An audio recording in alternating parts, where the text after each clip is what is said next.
మన హైదరాబాద్‌కే దగ్గరలో ఉన్న ఒక శక్తివంతమైన అమ్మవారి దేవాలయాన్ని ఈరోజు మీకు చూపించబోతున్నాను. 800 సంవత్సరాల క్రితం 8 సంవత్సరాల వయసున్న బాలిక రూపంలో ఈ స్థలంలో అమ్మవారు స్వయంభూగా వెలవటం జరిగింది. ఈ దేవాలయమే సప్త ప్రాకారయుత శ్రీ దుర్గా భవాని అమ్మవారి మహాక్షేత్రం. అందరూ కూడా ఈ క్షేత్రాన్ని దర్శించలేరు. అమ్మవారి అనుగ్రహం ఉంటే మాత్రమే ఈ అమ్మవారిని మనం దర్శించుకోగలం. 25 సంవత్సరాల క్రితం ఇక్కడ 15 అడుగుల ఏకశిలా దుర్గామాత అమ్మవారి విగ్రహాన్ని ప్రతిష్ఠ చేయటం జరిగింది. స్వయంభూగా వెలిసిన అమ్మవారి నుంచి ఒక చిన్న జ్యోతి వచ్చి ఈ ప్రతిష్ఠ చేసిన దుర్గామాత దేవిలో ఐక్యం అవ్వటాన్ని కొన్ని వేలాది మంది భక్తులు కల్లారా చూడటం జరిగింది. అత్యంత శక్తివంతమైన అమ్మవారి దేవాలయం ఇది. ప్రతిరోజు కూడా వందల మంది భక్తులొచ్చి ఈ అమ్మవారిని దర్శించుకోవటం జరుగుతుంది. సదానంద సరస్వతి అనే గురువుగారు ఈ స్థలంలో తపస్సు చేయటం జరిగింది.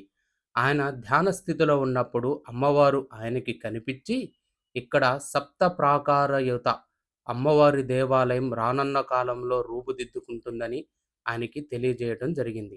అప్పటి నుంచి కూడా ఈ గ్రామస్తులందరూ కలిసి మీరిప్పుడు చూస్తున్న ఈ దేవాలయాన్ని రూపొందించుకున్నారు. ఇది ఒక పురాతనమైన కోటలో అమ్మవారు కొలువుతీరి ఉంది.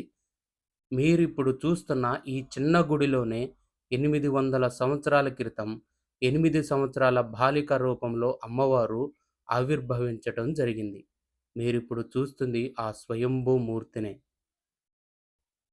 ఈ అమ్మవారిని దర్శించినంత మాత్రం చేతనే మనకున్న సప్త దోషాలు తొలగిపోతాయి. అంతేకాకుండా ఈ సప్త ప్రాకారాలనేవి మన శరీరంలో ఉన్న సప్త చక్రాలకు సంబంధించినవి. ఎవరైతే ఈ అమ్మవారిని భక్తితో సేవించుకుంటూ ఉంటారో వాళ్ళకి చక్రాలనేవి యాక్టివేట్ అవుతాయని ఈ గుడి పూజారి చెప్పటం జరిగింది. యోగ మార్గంలో జీవుడు ఈ 7 చక్రాలను దాటుకొని ఆ పరబ్రహ్మ స్వరూపమైన అమ్మవారిని దర్శించుకోవటానికి సింబాలికగానే ఈ దేవాలయాన్ని సప్త ప్రాకారాలతో నిర్మించమని అమ్మవారు ఆజ్ఞాపించటం జరిగింది.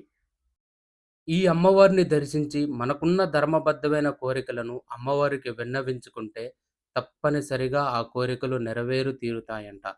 సంతానం లేకుండా, జీవితంలో స్థిరమైన ఉద్యోగం లేని వాళ్ళు ఈ అమ్మవారిని దర్శించుకుంటే తక్షణమే వాళ్ళ కోరికలు నెరవేరుతాయని ఇక్కడికొచ్చిన భక్తులు మరియు ఈ ఆలయ పూజారి మనకి చెప్పటం జరిగింది. ఈ దేవాలయం లొకేషన్‌ని కింద డిస్క్రిప్షన్‌లో మెన్షన్ చేస్తాను. Bye friends. మన